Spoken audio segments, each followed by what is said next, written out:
Do you think I could then sit here and say what your experience is not true? And I Absolutely. Yeah. Of course. And I could pick it apart and stuff like that. Absolutely. So this is the thing that I think is there any value in that? From what? For me doing that to you? Of course there's value. For you, if you want to pick me apart, if you want to continue to live the life that you live, if you want to continue to get 5 out of 10 meaning, because you've accomplished a lot, you have a lot of stuff. I mean, so many videos that you have left, so many people that you help, millions of people across the globe. Right? I say this because that's what's happening here. What? That Alex is picking apart. Fine. So I have no problem with picking things apart. If you want to pick things apart, pick things apart. But be very clear about what picking things apart does. What does it do? So it's a great question. I have a different way of answering it. So when I listen to philosophers, like these guys were just in it about evil, and if evil was created when Eve ate the apple, was she evil when she made the apple, right? It's so great. It's picking things apart. So it's so interesting because as a psychiatrist, my training is actually the exact opposite.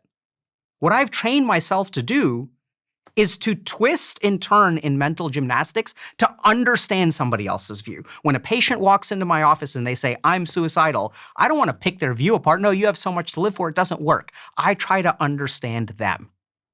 So there is value to picking things apart in terms of political debate, in terms of you're arguing with your wife whether you should buy a car or lease a car. There are all kinds of values to picking things apart. But the question is, what do you want? Now, I think if you take Alex's road, which I think is going to change real quick if it hasn't. Why? Be honest. I think he's going to go down the road of Gnosis if he isn't already. Gnosis. What is Gnosis? Knowledge. Alex? Gnosis is a Greek term. Gnosis means knowledge, but it's attached to, I guess, an ancient school of philosophy which believes that truth is obtained from looking inward. Do you mean narcissism? No, not narcissism. So I think if you want to, Alex, it's not a philosophy, it's a practice. But what do you mean when you say, I mean, Stephen asked, you said, I'm going to go down I think you got to walk down the Gnostic road, dude. Would you tell us what you didn't just say practice, that, you said you thought I was going to do that. What does it mean? That I think you're going to do that? Or the path of What Gnosis? is the thing that you think I'm going to Yeah, I think you're going to have to start practicing Gnostic stuff. What's the Gnostic stuff? What does that mean? So Thunder Perfect Mind is a series of meditations. Mm-hmm. If you look at that and you do what it tells you to do, you will understand what the Gnostics understood. You have to walk that path that they walked. But doing so does not involve the philosophy of Gnosis, right? That the part of Gnosis, I don't know what the philosophy, I mean, I get what you're saying from a philosophical perspective, but the Gnostics were practitioners as far as I understand. I read one Gnostic text and I was like, oh, this is like a meditation structure. So what is it that makes you think, why do you look at me and say that's, I mean, you've read one Gnostic text, I you've known me for have an hour. intuition. So, but I wonder what you mean. It's not explainable. But you have an intuition based on pattern recognition. Sure. That an individual like Alex. I don't know. No, not pattern recognition. This is indefensible. Okay. I get told a lot by a lot of different people that I'm quite clearly on a particular road. Christians very often say that it seems as though I'm on the verge of Christian conversion. And I think that's often just a result of having nice conversations with them where I don't jump down their throat and say, actually, there's some truth in this, or actually there are some good arguments for the resurrection of Jesus, or this kind of stuff. And suddenly I have people saying, he's so close. Is that which because I find he's kind of annoying clearly a man searching for meaning? Something about you haven't told us what Gnosis is. You said it's a series of practices, but so is vegetarianism. So I think Gnosis, from what I'm reading one text, I'm not a Gnostic expert. Okay. So there's a set of practices that if you do them, have a high probabilistic chance of having a direct experience of God. Like what? So Om chanting is a simple example. Right. But there are things that you can do to increase the likelihood of having a transcendent experience of Om chanting. So for example, if you adopt Siddhasana, so Siddhasana is a particular yoga posture where your left heel is placed against the perineum of your body. Mm-hmm. So the perineum is the taint, the area between the anus and the scrotum. So if you also do certain pranayama practices, so these will do things that induce a very, very, very low respiratory rate. And one of the things that we know about transcendental experiences is that high levels of CO2 tend to actually, we don't know this, but this is kind of the best hypothesis that I've read that I happen to think is true, that if we alter the neurons of our brain chemistry, we can evoke transcendental experiences.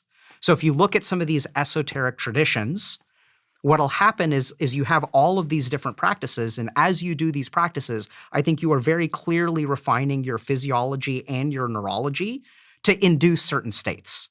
And let's remember that psychedelics don't create anything. Yes.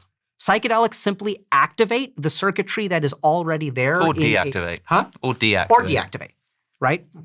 But yeah, that's a crucial point to make. I'd love to understand why you think he's going to go down that path. Let's call it intuition. But I need something a little bit more than that. So you're saying... Okay, so I'll give you more.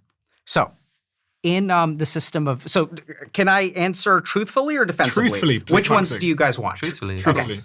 So in the system of Kundalini Yoga, there are 7 chakras. So 21 years ago, almost 22, I went to a teacher who taught me the first of a Kundalini practice, which is based on the Ajna Chakra. So the Ajna Chakra is your third eye chakra and gives you, it is the chakra that governs understanding. So if you want to understand things, then Ajna Chakra practices are the right thing to do. So many years ago, back in a former life when I was still an academic at Harvard, I was trying to develop an evidence-based meditation program for different diagnoses. And part of what I leaned into, and initial results were good, but never really, then I started doing this. But so as one example, there's this chakra called the Muladhara Chakra, which is our root chakra. So the Muladhara Chakra governs our primal impulses in life. So I looked at my patients with addictions, and I was like, okay, these people have a problem with impulse control, and they want something, and they can't restrain themselves from getting it. So I wondered, can I teach them Muladhara Chakra practices to sort of basically like reduce their flow of wanting the basic things? And I found that that was efficacious. Now, meditation works for addictions, but the question is, can we do a specific meditation for a specific mental illness?